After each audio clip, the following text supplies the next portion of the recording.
Hello friends, in this video we will explain the method of recording the phone screen as a video or making a video screenshot of the phone screen without programs. In the first method and the second method, I will share with you the best program to make a video screenshot of the phone screen for free. It works on Android phones, it works on iPhone phones, and it also works on Windows computers. It is also exploited on a computer according to your desire. The important thing is that the command is for the explanation, but before going through the explanation, do not forget the prayers and peace of God's messenger. May God bless him and grant him peace, and it is with us. We begin the explanation with God's blessing. First, to record the phone screen without programs. All you have to do is download the notification bar on your phone.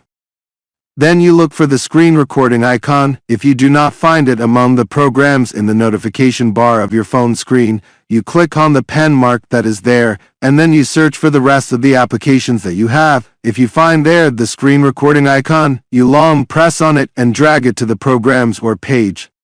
Initial programs. This is the first method.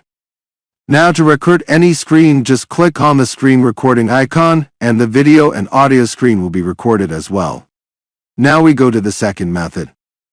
The second method is to record the screen using the wonderful Z program. Now to download the program, all you have to do and click on the Google search engine, you go to Google. Then you click on the Google search engine and write.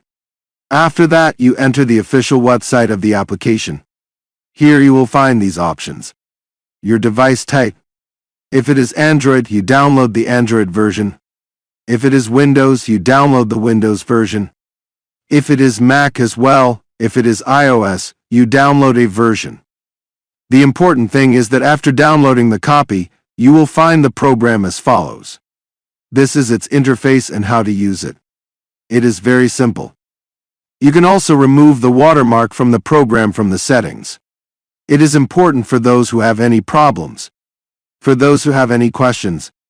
For those who have any comments, please write them in the comments. See you in an upcoming video. Thank you for your support.